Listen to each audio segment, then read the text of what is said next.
Hotel and restaurant association കോതമംഗലത്ത് മാർച്ചും ധർണയും സംഘടിപ്പിച്ചു.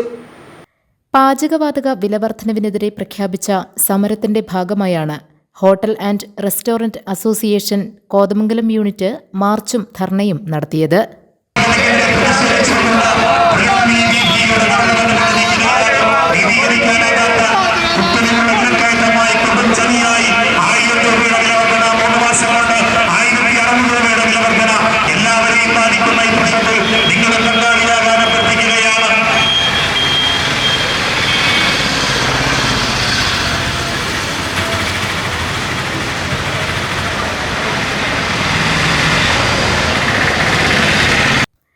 ധർണയുടെ ഉദ്ഘാടനം മുനിസിപ്പൽ ചെയർപേഴ്സൺ ഭാനുമതി രാജു ഉദ്ഘാടനം ചെയ്തു.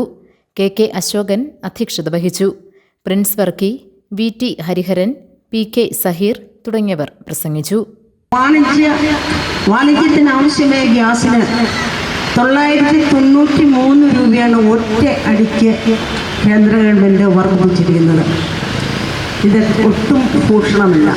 സാധാരണക്കാരൻ്റെ വയറ്റത്തടിക്കുന്ന ഈ പ്രക്രിയ നിർത്തിയേ പറ്റൂ. അതിനുവേണ്ടിയുള്ള പ്രതിഷേധം ഇന്ന് സൂചന മാത്രമാണെന്ന് നമുക്കറിയാം. കേരളമെമ്പാടും ഇത് ആളിപ്പടരും, യാതൊരു സംശയവുമില്ല. പുതിയ സർക്കാരൊക്കെ വന്നിരിക്കുന്ന ഈ സാഹചര്യത്തിൽ എന്തെങ്കിലുമൊക്കെ മാറ്റങ്ങൾ വരുത്താൻ പറ്റുമെന്നുള്ളത് രാഷ്ട്രീയ പാർട്ടികൾ അല്ലെങ്കിൽ നമ്മുടെ പുതിയ സർക്കാർ ചിന്തിക്കുമെന്നതിന് സംശയമില്ലാത്ത കാര്യമാണ്. GTV news Kothamangalam.